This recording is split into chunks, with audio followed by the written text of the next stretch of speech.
sachant également que ce sont des créatifs et qu'ils aiment bien, que leur production c'est des objets, des pièces uniques ou des petites séries, et que souvent quand il faut leur demander de faire plus de 20 exemplaires d'un objet, ils n'ont plus envie. Donc, mais je les comprends aussi, quoi. Ah, mais c'est vraiment la question du devenir. Donc voilà, donc du coup, on a des réponses très variées. Mais ce qui est marrant aussi, en fait, dans les personnes avec lesquelles tu vas travailler, je pense que là, finalement, les objets, t'es parti à chaque fois de la matière, de la réalité de leur atelier, tout ça, mais finalement, vous allez débaucher sur des choses complètement différentes. Et c'est vrai qu'Alexander, il te demande quelque chose de rationnel, mais avec Tristan, tout compte fait. Tristan qui lui fait tout le temps des pièces monumentales et qui fait des choses totalement hyper créatives, monumentales, que de la pièce unique. Je pense que tu es en train de te lancer avec lui à faire un truc qui va être du monumental, peut-être pas tellement reproductible non plus, parce que des cuissons Anagama, il y en a 3 par an, quoi, et que les pièces, il faut les loger dedans, et qu'il y a combien de temps il a combien de semaines de travail pour le montage de chaque enceinte, là Il y a plusieurs jours en tout cas. Ouais, je me demande, je crois qu'il y a 2 semaines de travail à 2 pour monter les enceintes. Donc en fait, avec Tristan, ce qui est, il y en a certains qui attendent une production rationalisée ou qui vont essayer d'aller trouver d'autres circuits de diffusion. Mais finalement, toi aussi, tu peux profiter de cette proximité avec eux pour faire aussi des pièces que peut-être tu n'aurais jamais réalisées autrement. Et je pense pas que Tristan, lui, il soit en attente d'un circuit. C'est vrai que ce qui est marrant, c'est que sur une question qui est commune au départ, je ne sais pas si c'est un hasard, mais les 4 artisans avec qui j'ai travaillé, je me suis retrouvé au final, à la fin, sur en posant, parce qu'on se pose la question de la distribution aussi, sur des réponses qui étaient à chaque fois complètement différentes, quoi. Celui qui veut faire la pièce reproductible, on va en faire 100, moi j'ai envie de grossir mon entreprise. L'autre qui veut faire des objets de communication, finalement, pour un peu dire, de toute manière, c'est bien sympa d'avoir travaillé avec un designer, mais mon boulot à moi, il me va très bien. Et le travail non mais c'est vrai, le travail avec le designer, c'était histoire aussi de... Non, mais de me poser d'autres questions, de nouvelles questions, d'interroger mon savoir-faire, mais quand il sera parti, de toute manière, ils continuent leur production, ce qui est bien normal. Ils ne sont pas tous intéressés par les résultats concrets non plus.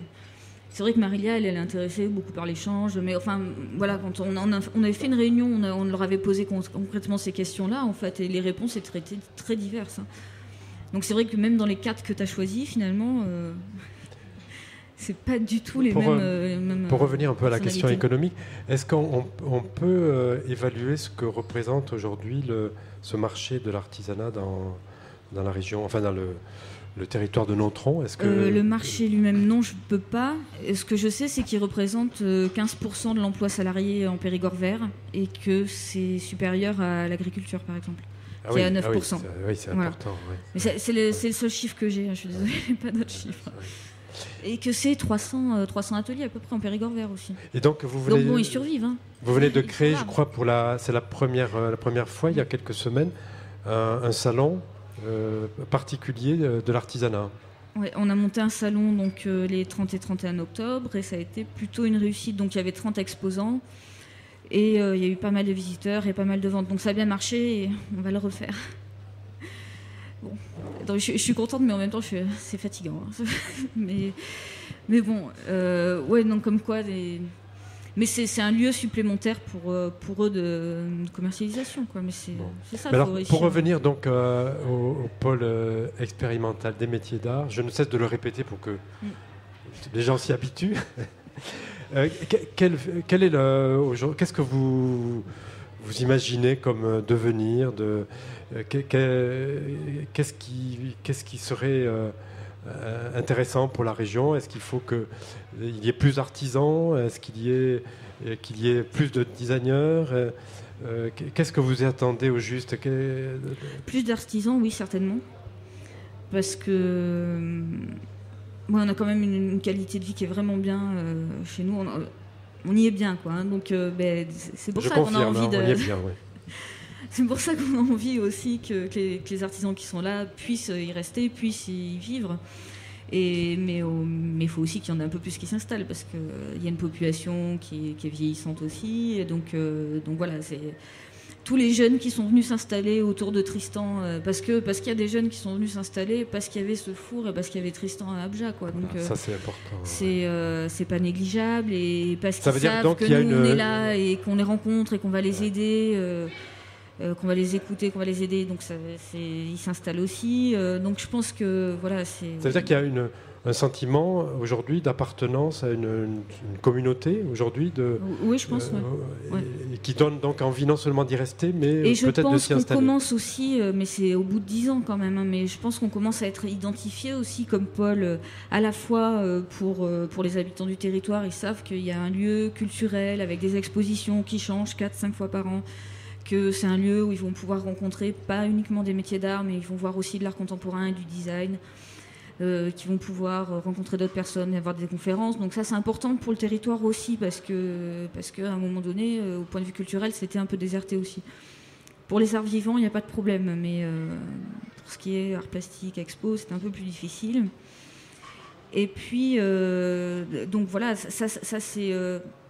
ne serait-ce que pour le territoire, et puis pour les professionnels métiers d'art, je pense que c'est important qu'ils sachent qu'il y a un lieu qui va les accueillir, et voilà, et qu'on cherche des solutions aussi pour qu'ils puissent vivre d'une profession qu'ils aiment et de leur passion, parce que c'est des métiers, c'est une passion. Ceux qui font ces métiers-là sont passionnés. Est-ce qu'on peut dire qu'il y a vous constatez de l'invention dans ces métiers, parce que la dernière fois on s'est vu, tu me parlais j'ai pu feuilleter un document extraordinaire qui est un relevé de plus de ces 250 métiers d'art. Ah oui, voilà. Ça c'est un document extraordinaire. On y trouve des métiers qui ont quasiment disparu, où il n'y a peut-être plus qu'une seule personne en France qui la pratique.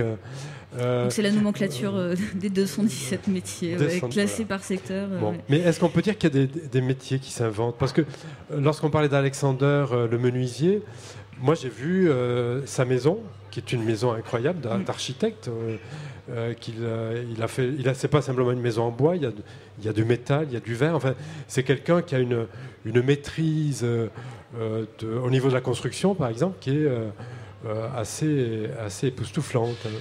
Et on pourrait citer d'autres. Et c'est vrai que Tristan aussi, également, dans sa manière, même si il se réfère à un artisanat historique, c'est quand même quelqu'un qui est aussi, d'une certaine manière, dans l'invention. Ouais, et en plus, je crois qu'en fait, avec l'association, là, petit à petit, là ils sont 45 quand même, ils s'entraident, ils se rencontrent, et il y a de l'émulation en fait entre eux, et c'est vrai que petit à petit, il y a aussi pas mal de projets communs. Donc ils sont capables de collaborer sur certains projets, sur des commandes, d'aller chercher les autres. Donc voilà, mais ça c'est pareil, c'est une dynamique qui vient petit à petit. Ça se fait en dehors du pôle ou toujours dans le cadre du pôle ? Mais ils se connaissent parce qu'ils font partie du pôle. Oui, non, bien sûr, mais est-ce qu'ils développent une activité indépendamment, ils sont capables de se rencontrer, de faire des choses. Donc finalement, le pôle ne réussira que lorsqu'il disparaîtra, si je comprends bien. On peut dire. Ça serait un peu l'objectif, ça serait de disparaître au profit d'une communauté autonome. Je pense pas, parce que c'est le lieu de rencontre qui fait... c'est un peu... comment dire Alors, je vais dire aussi je vais un peu nuancer peut-être le propos. C'est un lieu aussi d'émergence de projets, c'est-à-dire que... je vais expliquer un peu pourquoi je dis ça. C'est que, à nouveau, c'était lors de la réunion, la première fois où le VIA était venu, où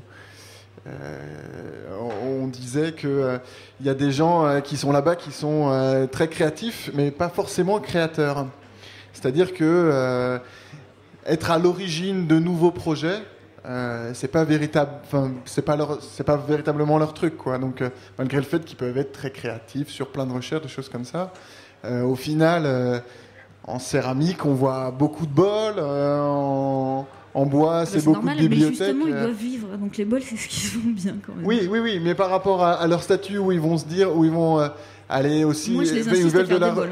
Oui, mais où ils veulent aussi, où il y a un travail de recherche, où on parlait d'émancipation. Moi, je trouve que c'est pas forcément ce qu'il y a de mieux. Et donc, je reviens sur le fait que le PEMA, je trouve le fait qu'ils mettent en place un travail avec des designers, et ben il y a un moment, tous ces artisans vont aussi se reposer la question sur leur propre activité. Ça, c'est une chose. Et aussi, toutes les expositions que vous organisez, c'est l'occasion pour beaucoup d'artisans, dont Alexander, de produire des objets sans aucune commande. Et pour eux, c'est un peu un déclencheur de se dire, bah, tiens, je vais faire un objet sans aucune commande. Donc, du coup, qu'est-ce que moi je sais faire? Qu'est-ce que j'ai envie de développer? Qu'est-ce que je vais aller chercher? La dernière bibliothèque qu'il a fait pour l'exposition, il a mis au point des nouveaux systèmes. Et ben, la commande qu'il a eue suivante, il les a réadaptés, il s'en est servi. Donc, je crois que c'est important quand même d'avoir ça. Peut-être qu'un jour, ils peuvent prendre effectivement une autonomie, mais en tout cas, pour faire le point sur peut-être aussi les designers et les artisans, il y a une différence un peu aussi entre les deux. On fait pas, j'ai pas tout savoir-faire effectivement sur la matière. Par contre, j'ai le savoir-faire de monter peut-être un projet, de réfléchir à qu'est-ce qui va toucher les gens, et puis comment valoriser toutes ces matières. Voilà. Ah, mais ça, je suis d'accord. Bien. Écoutez, si vous avez des questions, c'est le moment, parce que je crois qu'on est arrivé un peu au terme de notre discussion, mais n'hésitez pas, au contraire. Vous tendez la perche. D'abord, je voulais dire, c'est absolument passionnant, ce travail que vous nous expliquez sur le territoire, et je trouve que c'est intéressant pour nous. Est-ce que vous pouvez vous présenter ?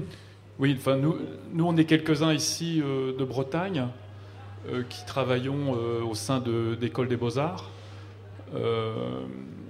où existe aussi d'ailleurs une notion de territoire, mais pas aussi précisément et dans une organisation telle que vous nous présentez. Mais par contre, c'est vrai qu'il y a beaucoup d'artisans aussi, et je sais que les étudiants sont souvent intéressés pour se rapprocher des artisans, et ils le font même dans des concours où ils le font ou même au niveau de leur diplôme, se rapprocher de tout un tissu d'artisans qui ont effectivement une écoute et puis un échange. Bon, donc voilà, moi ça je trouve ça passionnant et je vous en remercie d'ailleurs de nous en parler.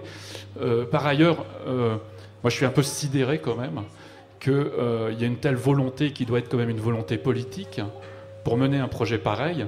Ça, vous nous en avez pas beaucoup parlé. On a un peu l'impression que c'est le paradis, quoi, qu'il y a un territoire. Non, mais c'est une volonté politique là, par contre, hein, clairement. Donc, c'est la commune de Nontron,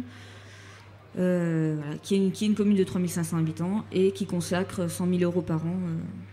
Combien ? 100 000. C'est pas beaucoup, 100 000. Pour 3500 habitants, c'est bien. Hein. C'est 4 salariés, c'est 2 bâtiments, c'est c'est beaucoup. Oui, et on pourrait imaginer. Et donc ça, c'est juste le fonctionnement, parce qu'en plus, on a des budgets pour les expositions. Donc non, mais si, pour la commune, c'est beaucoup. Oui, pour une commune, mais moi j'imaginais que ça développait des enjeux sur un territoire plus large, peut-être au niveau du département. Et on travaille sur un territoire beaucoup plus large, mais c'est de l'initiative de cette ville-là, en fait. Et puis je voulais demander... De rappeler quand même que les résidences, il y a un soutien de la DRAC. Hein. Oui, les résidences, c'est soutien du Conseil général et de la DRAC. Qui est de l'ordre de 15 000 euros, on a soutien du Conseil général, du Conseil régional aussi. Ouais. Oui, c'est ça. Ouais. 15 000 euros. Alors, enfin, une question au designer. Puisqu'on parlait d'artisans qui renouvellent leur métier, je voulais savoir si pour le designer, ça avait été une manière soit de renouveler son métier, et j'imagine de manière peut-être un peu angoissante parfois. Angoissante sur les difficultés du projet, après passionnante évidemment. Non, vraiment, en tout cas, vraiment passionnante pour moi, parce que après c'est vraiment ensuite à titre personnel que aujourd'hui même si on touche la fin de cette résidence, moi vraiment c'est un choix que je souhaite continuer. Aujourd'hui, il y a un mois, des nouveaux bureaux aux ateliers de la ville de Paris qui sont situés Faubourg Saint-Antoine, qui est le quartier un peu historique de l'ameublement. Et c'est vraiment comme ça aussi que j'ai présenté c'est une nouvelle résidence, c'est un lieu, un incubateur, une entreprise. Donc ça dure 1 an et c'est un peu comme ça aussi que je l'ai présenté, c'est que à nouveau à Paris, est-ce qu'on n'arrive pas à monter aussi ce genre de projet sur des entreprises que j'ai commencé à rencontrer au Faubourg